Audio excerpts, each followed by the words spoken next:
इस वीडियो के अंदर जो एनआईओएस का अप्रैल मई 2025 में एग्ज़ाम होने वाला है बोर्ड का, तो उस बोर्ड एग्ज़ाम के लिए कैसे रजिस्टर करें जिससे कि आपका 10-12 आराम से निकल जाए, उसके बारे में हम बताएंगे। तो देखिए, इस वीडियो के अंदर हम क्लास 12th वाली सारी चीज़ें बताएंगे, सारी एलिजिबिलिटी बताएंगे, क्या करना है, कैसे करना है और एडमिशन कैसे होगा, ताकि आपका क्लास 12 2025 में कंप्लीट हो जाए। ठीक है, तो चलिए स्टार्ट करते हैं। तो यहाँ पर देखिए कि अप्रैल मई 2025 में जो एग्ज़ाम होने वाला है उसको बोलते हैं पब्लिक एग्ज़ाम। ठीक, पब्लिक एग्ज़ाम मतलब जो नॉर्मल बोर्ड एग्ज़ाम होता है जैसे बाकी सब बोर्ड में होता है, तो यहाँ पर भी नॉर्मल एग्ज़ाम को पब्लिक एग्ज़ाम बोला जाता है। और बीच बीच में होता है तो उसको बोला जाता है ऑन डिमांड एग्ज़ाम। ठीक है, तो इस पब्लिक एग्ज़ाम है, नॉर्मल बोर्ड एग्ज़ाम है, और जो दूसरे बोर्ड में फैसिलिटी मिलती है हर वो फैसिलिटी आपको यहाँ पर मिलेगी। फैसिलिटी मतलब कि कहाँ कहाँ चलेगा, तो भैया अगर आप एनआईओ से क्लास 12 करते हैं तो हर गवर्नमेंट जॉब में आपका ये मार्कशीट काम देगा।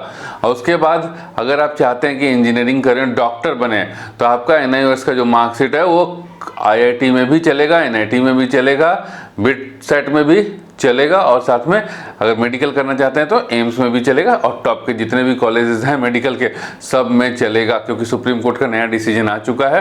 पहले ये नहीं चलता था मेडिकल में, लेकिन अब चलेगा। ठीक, चलिए तो क्लास 12 के बारे में बात करें। सबसे पहले आती है कि एलिजिबिलिटी क्या है। तो क्लास 12 के लिए आपको क्लास 10 पास होना चाहिए। तो यहाँ पर बहुत सारे लोगों के मन में डाउट है कि क्लास 10 मेरा कब का होना चाहिए, है ना। तो यहाँ देखिए, क्लास 10 आपका अगर आपको 2025 में 12 पास करना है तो भैया 10 और 12 में कितना, 12 - 10 करेंगे तो 2 आएगा ना, 2 आएगा तो 2 साल का गैप होना चाहिए। तो क्लास 10 आपका 2023 का होना चाहिए। तो क्या किसी का क्लास 10 अगर 2024 का है तो वो एडमिशन ले सकता है कि नहीं ले सकता है?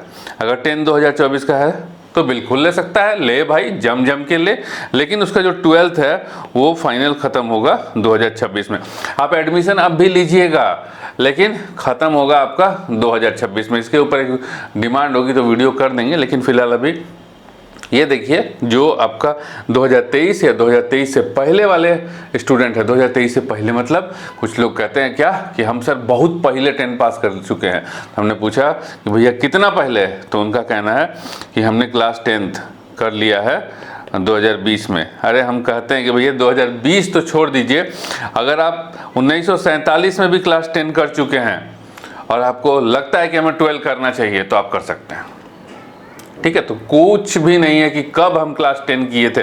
और इसमें एडमिशन के लिए कोई भी टीसी होता है ना, कि टीसी कहाँ से लाएंगे, तो कोई टीसी लगभग नहीं करता है, टीसी एसएलसी कुछ लगभग नहीं करता है। इसमें खाली क्लास 10 का मार्कशीट लगेगा आपको, और कुछ भी नहीं। ठीक है, ध्यान रखिएगा, केवल मार्कशीट लगेगा, कुछ भी नहीं। कोई स्कूल से टीसी नहीं चाहिए, कुछ भी नहीं चाहिए। बहुत सारे लोग क्या है कि स्कूल ड्रॉप कर देता है, जैसे अभी क्लास 11th में पढ़ रहे हैं, है ना, 11th में स्कूल वाला फेल कर दिया, अब टीसी लेने गए तो पैसा मांग रहा है। 11 में फेल कर दिया, टीसी लेने गए तो पैसा मांग रहा है, और 12 में प्रमोट नहीं कर रहा है। तो क्या करना है भैया, यहाँ अब सोच रहे हैं कि एनआईओएस में एडमिशन ले लें, तो कोई दिक्कत नहीं है, आपको कुछ नहीं लगेगा, कोई स्कूल से टीसी लेने की जरूरत नहीं। छोड़ दीजिए, रखो भैया मेरा तुम सारा टीसी पीसी रखो, और 11th का फेल वाला भी मार्कशीट लो, हम चले एनआईओएस में, वहाँ एडमिशन लेंगे। तो अगर आप क्लास 12 किसी स्कूल से फेल हो गए हैं तो वहाँ आपको अब स्कूल से कुछ भी लेने की जरूरत नहीं, खाली आपको बस क्लास 10 का मार्कशीट होना चाहिए। ठीक है, तो क्लास 10 की मार्कशीट आपके पास होनी चाहिए, इतना चीज़ चाहिए। तो देखिए, अब इसमें हम आते हैं कि ये 2 पॉइंट को हमने कवर कर लिया। पहला पॉइंट क्या था कि एलिजिबिलिटी क्या है, कि क्लास 10 पास करना चाहिए, वैलिड फॉर एम्स आईआईटी सब में चलेगा। ठीक है, क्लास 10 एनी ईयर, किसी भी साल का हो। अब एज लिमिट क्या है, तो भैया जो 1947 में क्लास 10 पास किया होगा उसका एज तो बहुत होगा ना, है कि नहीं। तो इसलिए इसमें कोई भी एज लिमिट नहीं है, क्लास 10 पास होना चाहिए। भले आप 100 साल के हैं तब भी आपको इसमें एडमिशन मिलेगा। ठीक है, 10 साल नहीं, मतलब 20 30 40 50 60 70 80 90 100 110 120 कितना भी साल एज हो आपका, कोई फर्क नहीं पड़ता, सबको एडमिशन मिलेगा। डॉक्यूमेंट क्या क्या चाहिए, तो क्लास 10 पास होना चाहिए, तो क्लास 10 का तो मार्कशीट मंगवे करेगा। फिर उसके बाद आपको आधार कार्ड चाहिए। आधार कार्ड आगे पीछे चाहिए। आगे पीछे इसलिए कि आगे में आपका आईडी प्रूफ होता है, पीछे वाला आपका पीछे में एड्रेस लिखा रहता है। कुछ लोग क्या करते हैं ना कि पूरा वाला ऐसे वाला भेज देते हैं, ठीक है, यहाँ पर बोला गया ना कटिंग करिए, ऐसे ऐसे कट कट बना रहता है, तो पूरा भेज देते हैं कि यहाँ पर तो मेरा एड्रेस वाला लिखा हुआ है। अरे वो थोड़ी एड्रेस लिखा हुआ है, एड्रेस पीछे लिखा है। जो आप कटिंग करके बनाइएगा आधार, तो एड्रेस पीछे लिखा है तो पीछे वाला भी लगता है। हो गया 2 डॉक्यूमेंट, 10th का मार्कशीट, आधार कार्ड आगे पीछे। उसके बाद जिसका एडमिशन लेना उसको चाहिए ना कि भाई लेना किसका एडमिशन है, तो ये फलाना आदमी का लेना है, तो उसका फोटो दीजिएगा, तो कैंडिडेट का फोटो भी लगेगा। क्लियर? उसके बाद फोटो लग गया, उसके बाद क्या है कि साइन करेंगे ना कैंडिडेट साहब, यहाँ ये मेरा सिग्नेचर है, तो साइन भी लगेगा। और साइन लगेगा आपको व्हाइट पेपर पे साइन करके लगता है, वहाँ अपलोड करना पड़ता है। इसके बाद बहुत सारे लोग कैटेगरी वाले होते हैं, सर हम तो SC ST कैटेगरी के हैं, हम PWD कैटेगरी के हैं।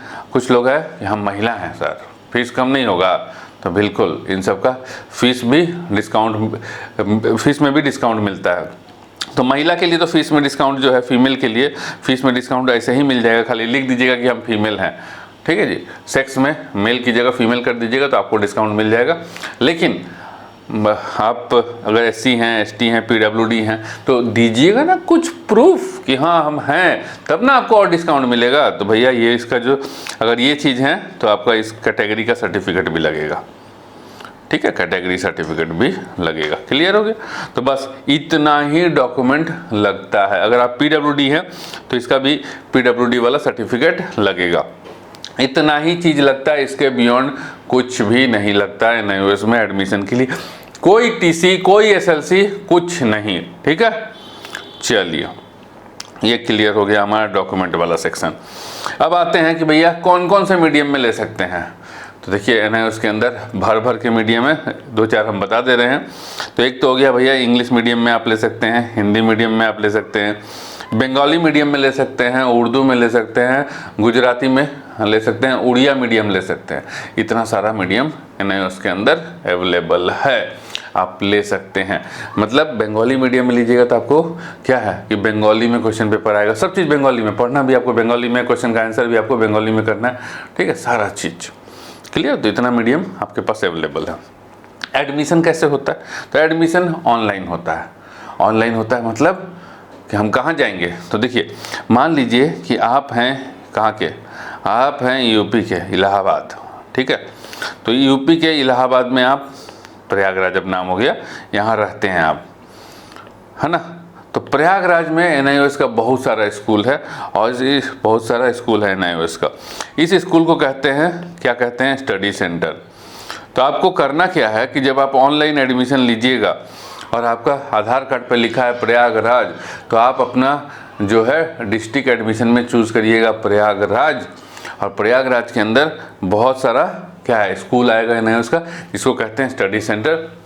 तो जो आपके घर के नज़दीक होगा उस स्टडी सेंटर को चूज़ कर लीजिएगा, क्योंकि क्या ऐसा है कि ये जो स्टडी सेंटर है, इसी स्टडी सेंटर से आपको क्या क्या मिलेगा, आपका एडमिशन होगा। और आपको क्या क्या मिलेगा यहाँ से, स्कूल स्टडी सेंटर जाने का ज़रूरत नहीं पड़ता है, खाली नाम का है, हाँ जी हम कौन सा फलाना NIOS का स्कूल में है तो फलाना स्कूल में।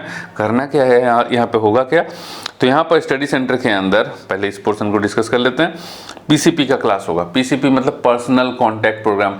देखेगा ना जी कि कौन आदमी का एडमिशन लिया है हमारे स्कूल में NIOS में, तो उसके लिए PCP का क्लास होता है, पर्सनल कॉन्टैक्ट प्रोग्राम।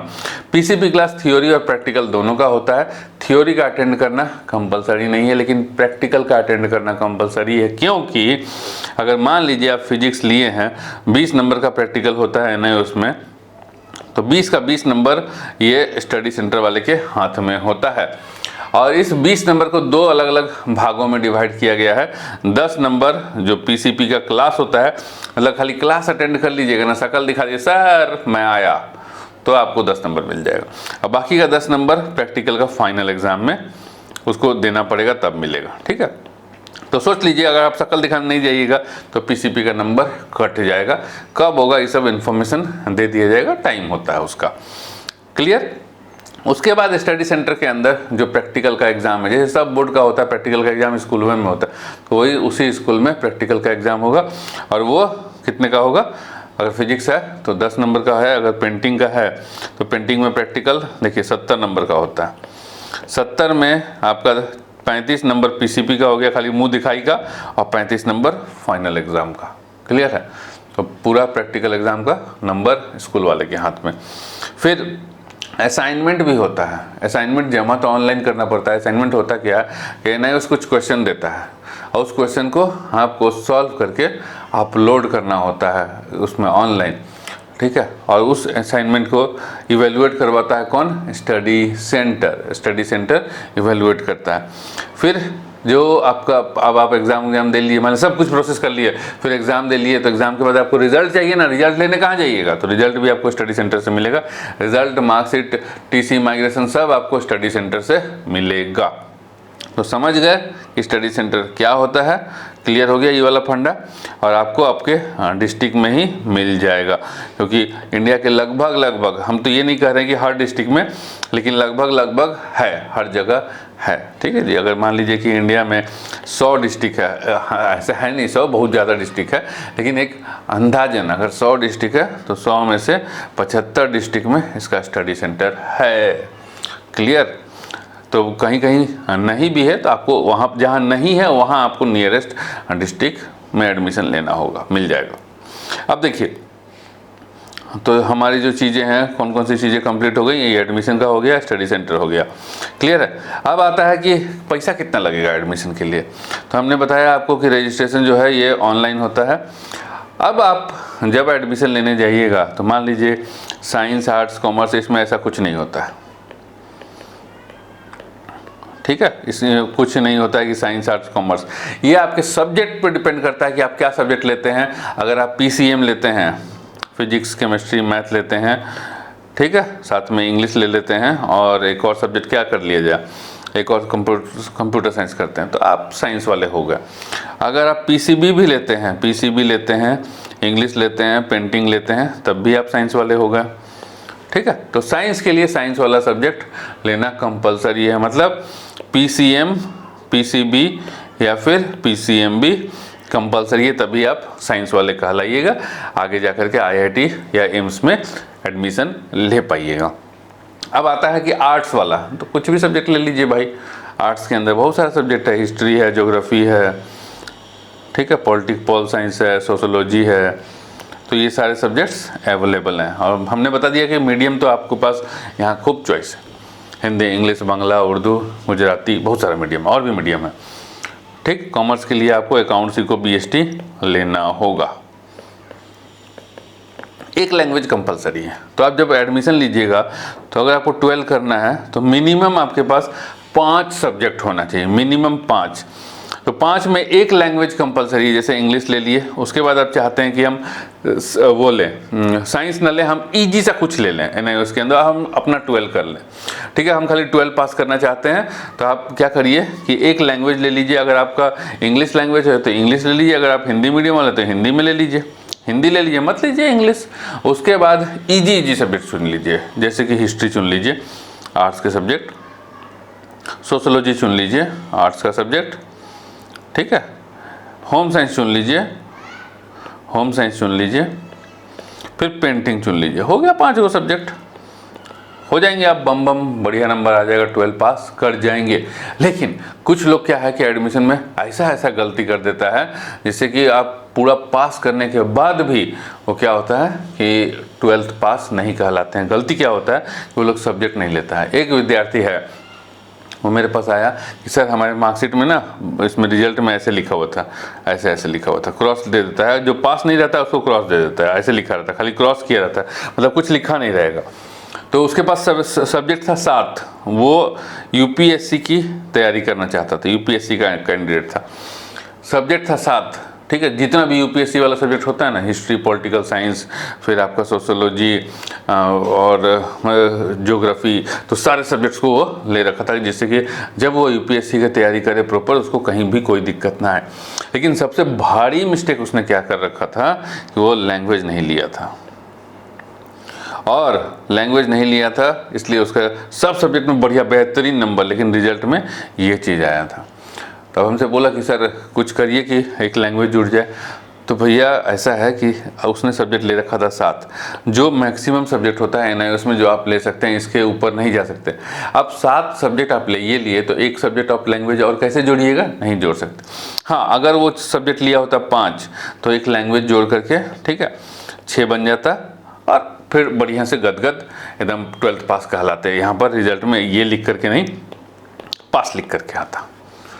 लेकिन वो क्या कहें, बाई मिस्टेक गलती हो गई, कुछ पता है नहीं, कुछ पढ़ना है नहीं, कुछ जानना है नहीं, तो वो मिस्टेक से ऐसा चीज़ कर गया। अब वो ज़िंदगी में एनआईओ से 12 पास नहीं कर पाएगा। देखिए 12 पास होकर के भी, 12 में ऑल सब्जेक्ट में पास, 7 सब्जेक्ट में पास होकर के भी 12th पास का उसके पास सर्टिफिकेट, मार्कशीट, टीसी, माइग्रेशन कुछ नहीं है। फिर दोबारा किसी बोर्ड को पकड़ना पड़ेगा। तो ये गलती नहीं करना है आपको एडमिशन लेते वक्त, ये सब सावधानी रखना है। ठीक है, तो ये हो गया हमारा इजी सब्जेक्ट कि ये फलाना ठिकाना ले लीजिए, ये सब ले लीजिए, है ना। हिंदी ले लीजिए, हिस्ट्री ले लीजिए, सोशलॉजी ले लीजिए, होम साइंस ले लीजिए, पेंटिंग ले लीजिए। इंग्लिश मीडियम वाले हैं तो इंग्लिश ले लीजिए और साथ में यही सब सब्जेक्ट लेकर के अपना आराम से पास कर लीजिए। ठीक है, 12th पास कर लीजिए। लेकिन अगर आप चाहते हैं कि भैया ना, हमें तो बनना है इंजीनियर, आईआईटी जाना है, तब आप लीजिए पीसीएम +1 लैंग्वेज प्लस इंग्लिश ले लीजिए, प्लस कोई एक इजी सा सब्जेक्ट ले लीजिए, जैसे painting, physical education, data entry, ये सब सब्जेक्ट ले सकते हैं। क्लियर है। मैक्सिमम आप 7 सब्जेक्ट ले सकते हैं, मिनिमम आप 5 सब्जेक्ट ले सकते हैं। तो 5 सब्जेक्ट जो मर्जी आता है आप वो ले सकते हैं, मिनिमम 12 पास करना है। तो 5 सब्जेक्ट जब आप लीजिएगा तो इसका जो फीस होता है ये होता है 2050 रुपये। ठीक है, कोई भी 5 लीजिए, कोई फ़र्क नहीं पड़ता है। ये जनरल कैटेगरी का फीस है। लेकिन अगर आप जनरल में फीमेल हैं, ठीक है जी, फीमेल कैटेगरी, फीमेल आते हैं, जनरल फीमेल, तो आपका फीस हो जाएगा 1700 रुपये।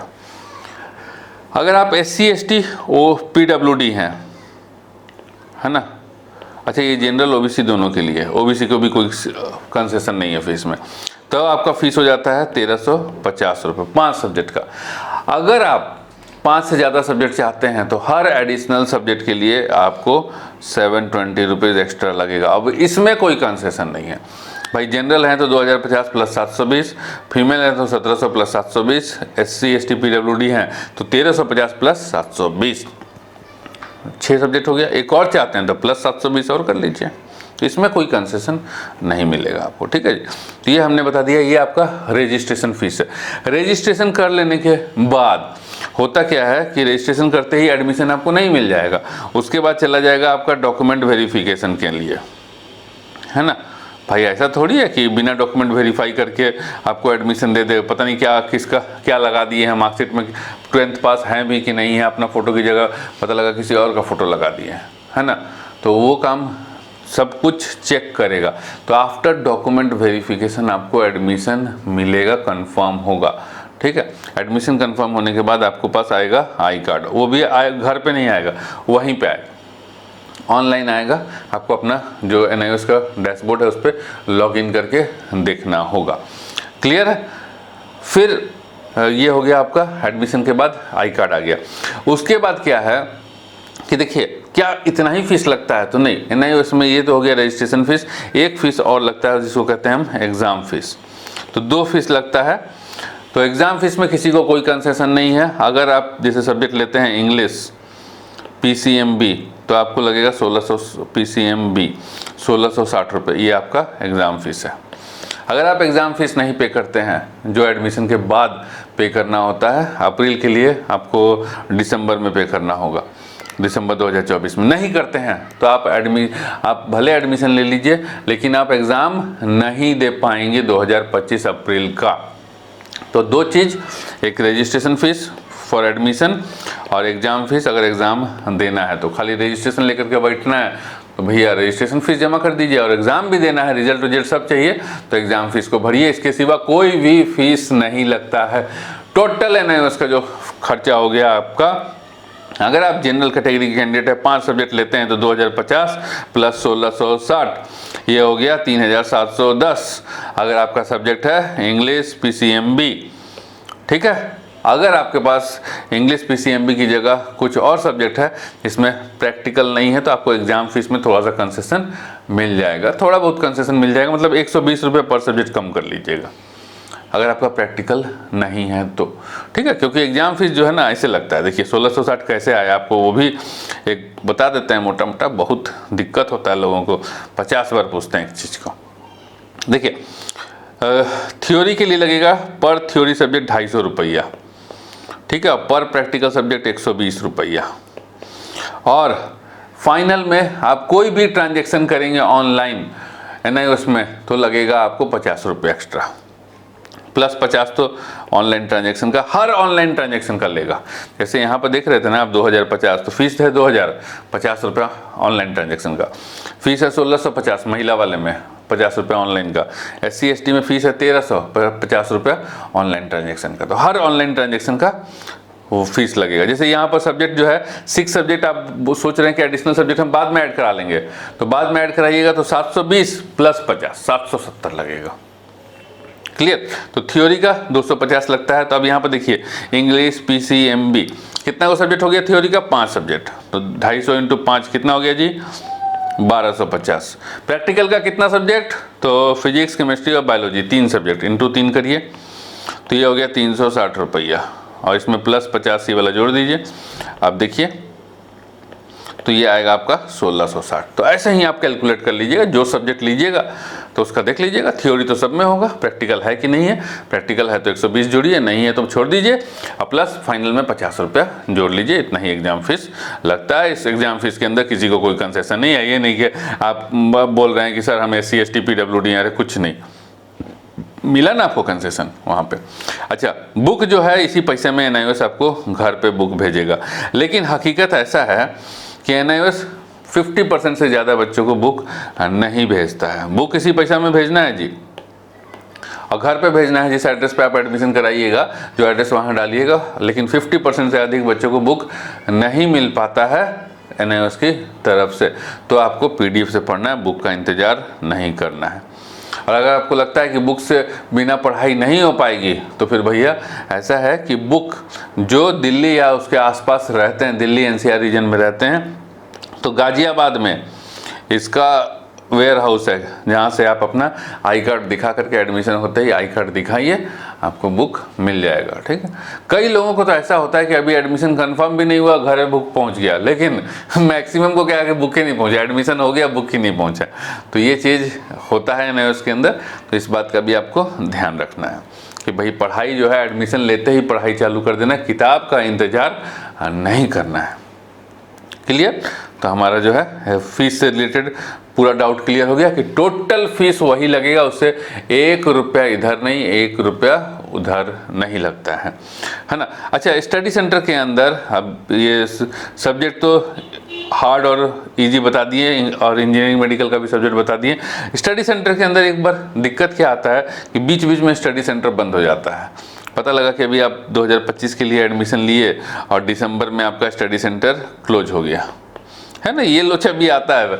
अभी इस साल जो है बहुत ज़्यादा बच्चों को ये चीज़ का दिक्कत फेस करना पड़ा, तो इसके लिए क्या है कि आपको फिर थोड़ा सा धक्का खाना पड़ता है। स्टडी सेंटर धक्का क्या खाना पड़ता है, कहीं जाना थोड़ी पड़ता है, थोड़ी सी परेशानी होती है कि नहीं उसको फॉलो अप करिए, पता करिए कैसे चेंज होगा स्टडी सेंटर, ये सब दिक्कत आता है। तो हमारे बच्चे के साथ दिक्कत आया था, तो हमने अपने बच्चों को सबको गाइड किया था कि हाँ भैया बेटा इस तरीके से जाओ, ये फलाना फलाना मेल लिखो, फिर यहाँ पर स्टडी सेंटर का चेंज का ऑप्शन आता है, भले उनकी गलती है नहीं उसकी, लेकिन 450 रुपया आपसे ले लेंगे, ठीक। तो बहुत सारे बच्चों ने क्या किया कि मतलब मेरी सलाह नहीं ली कि भैया आगे क्या करना है, 450 रुपये पे कर दिया और उसमें स्टडी सेंटर के अंदर चेंज के अंदर, और उसके बाद क्या है कि स्टडी सेंटर चेंज ही नहीं हुआ है ना, उसे रिजेक्ट कर दिया।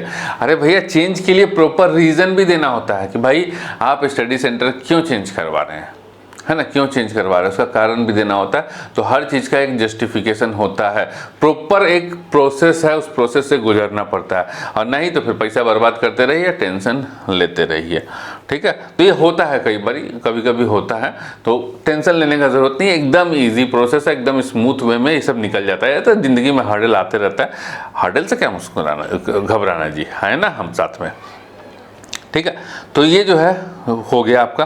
अब आता है कि टीएमए, ठीक है, इसमें एक टीएमए होता है। टीएमए क्या होता है, तो हमने कहा कि कुछ क्वेश्चंस एनआईओएस देता है, उन क्वेश्चंस को सॉल्व करके आपको वहाँ पर अपलोड करना होता है, ऑनलाइन अपलोड करना होता है। भाई क्यों करेंगे, तो देखिए क्यों करेंगे, क्योंकि टीएमए जो होता है इसका वेटेज होता है 20% ऑफ थ्योरी।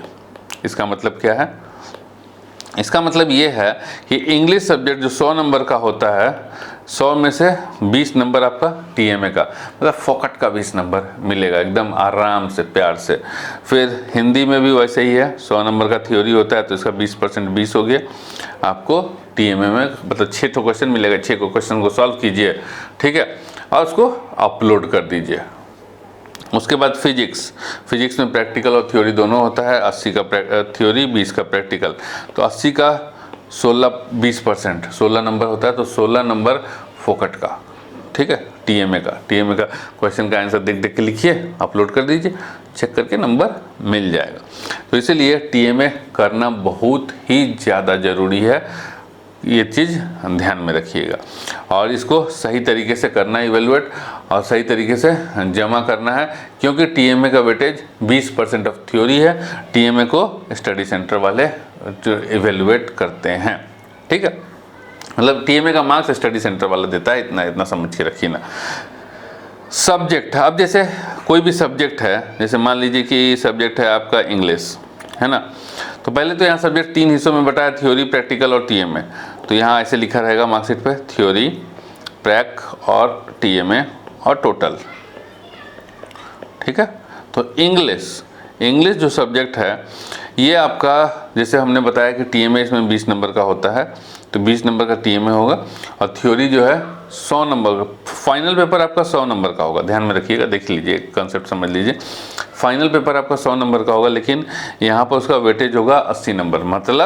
मतलब ये है कि अगर 100 नंबर का पेपर है, 100 में अगर आप 100 ले आते हैं, इसका मतलब हो गया कि 80 में आप 80 लाए, तो यहाँ पर जो आपका मार्क्स होगा, आपका रिजल्ट यहाँ बनाते हैं, थ्योरी, प्रैक्टिकल, टीएमए और टोटल, ठीक है। ये तो हो गया कि भैया कितना का होता है ना। तो यहाँ इंग्लिश, तो यहाँ पर 80 में 80 ले आए, ठीक है, इतना नहीं लाए। मान लीजिए कि आप ले आए 100 में 100 नहीं लाए, आप 100 में ले आए, 100 में 50 ले आए, तो 80 में कितना आया, 40, आधा, 100 में आधा, तो भैया 80 में भी आधा, ऐसे ही जोड़ाएगा। तो यहाँ पर आपका थ्योरी में हो गया 40, और टीएमए में मान लीजिए आपको फुल नंबर मिला है 20, तो टोटल हो गया 60 मार्क्स, आपके उसमें लिखा रहेगा 60 नंबर। अब आता है फिजिक्स, इसमें थ्योरी होता है 80 नंबर का, टीएमए होता है आपका 20 नंबर का, और प्रैक्टिकल होता है 20 नंबर का, तो टोटल तो 120 हो गया। तो क्या 120 नंबर का होगा, नहीं, ऐसे नहीं होता है। देखिए अब कैसे होता है इसका फिजिक्स का, बस उसके बाद आपको सबका आइडिया लग जाएगा कि कैसे होता है। देखिए प्रैक्टिकल तो 20 का होगा, तो प्रैक्टिकल में मान लेते हैं कि आप दोनों चीज़ अटेंड किए, पीसीपी क्लास भी अटेंड किए और प्रैक्टिकल का एग्जाम भी बढ़िया से फाइल वाइल बना करके लेकर के गए, सब कुछ किए, बढ़िया नंबर मिल गया, प्रैक्टिकल में 20 में 20 मिल गया। और टीएमए जो होता है 20 नंबर का होता है, तो अगर आप टीएमए में 20 में 20 लाते हैं, तो इसका मतलब है कि 16 में कितना है, कि देखिए 80 का 20%, मतलब 80 का 20% हो गया, 16 का टीएमए हो गया, और उसके बाद यहाँ बच गया 64 नंबर। 64 नंबर का थ्योरी में जोड़ा जाएगा, अभी बता रहे हैं, सब बता रहे हैं। तो आपका क्योंकि वेटेज जो है ना 20% है ना थ्योरी का, तो 16 नंबर का टीएमए हो जाएगा, और बाकी का बचा हुआ आपका फाइनल एग्जाम का वेटेज हो जाएगा। तो अगर टीएमए में आपको 20 में 20 आता है, इसका मतलब है कि 16 में कितना है, तो 16 में अगर आपको 16 आ जाएगा। अगर आपको 20 में 10 आता है टीएमए में, तो 16 में आपको 8 नंबर मिलेगा। तो अभी हम यही वाला चीज़ लेके चलते हैं कि 16 में 8, ठीक है, आएगा आपको अच्छा, उसका टेंशन नहीं लीजिएगा। 16 में 8 नंबर। अब है थ्योरी हो गया हमारा 64 नंबर का, लेकिन जो थ्योरी का पेपर होगा वो 80 नंबर का होगा।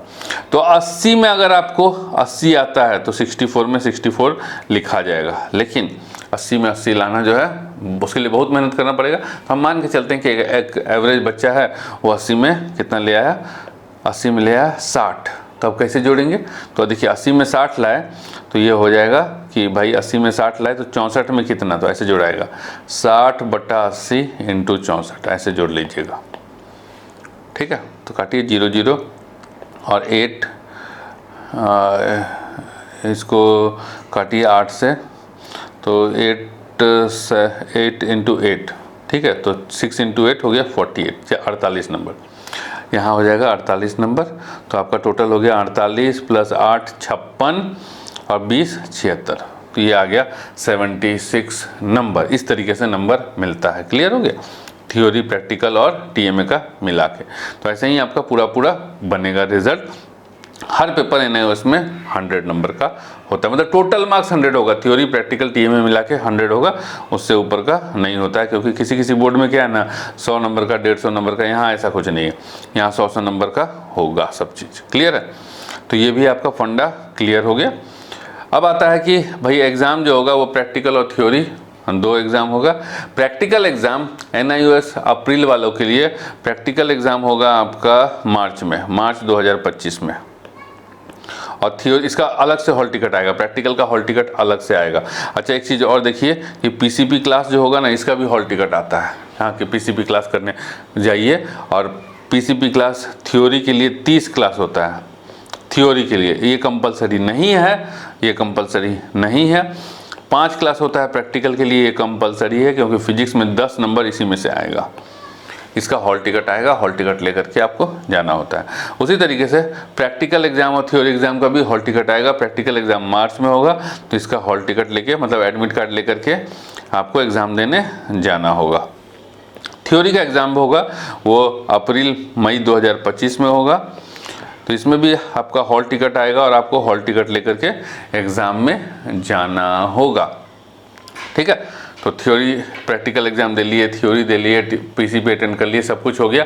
उसके बाद इंतज़ार होगा रिजल्ट का। तो जिस दिन आपका एग्ज़ाम ख़त्म होगा, मान लीजिए 10 मई को एग्ज़ाम ख़त्म होगा, 10 मई 2025 को ख़त्म होगा, तो यहाँ से 7 हफ्ता जोड़ लीजिएगा, 7 वीक्स।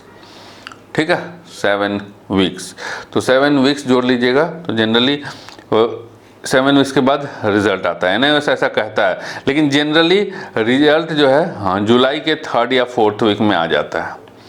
ठीक है, 3rd या 4th वीक में आपको एनआईओएस 12th क्लास का रिजल्ट दे देता है, बहुत ज़्यादा लेट नहीं करता है। तो ये सारा चीज़ प्रोसेस हमने बता दिया, बस इतना ही होता है। और रिजल्ट जो है आपको स्टडी सेंटर से मिल जाएगा, वहाँ जा कर के ले लेंगे। अब देखिए एक चीज़ क्या है कि इसमें देखिए अभी आपको हमने सारा प्रोसेस बता दिया, तो होता क्या है कि बहुत लोगों से मिस हो जाता है, बहुत सारी चीज़ें मिस हो जाती हैं कि टीएमए कैसे करेंगे, प्रैक्टिकल कैसे करेंगे, है ना, फिर पीसीपी क्लास कब होगा, फिर टीएमए कब जमा होगा, एग्ज़ाम का फीस कब जमा होगा। तो बहुत तरह का परेशानी आता है और कुछ ना कुछ किसी न किसी का छूट जाता है। बहुत कम बच्चे ऐसे हैं जिनका सारा प्रोसेस कंप्लीट रहता है, और सारा प्रोसेस कंप्लीट रहने के बाद नंबर नहीं आता है। क्यों नहीं नंबर नहीं आता है?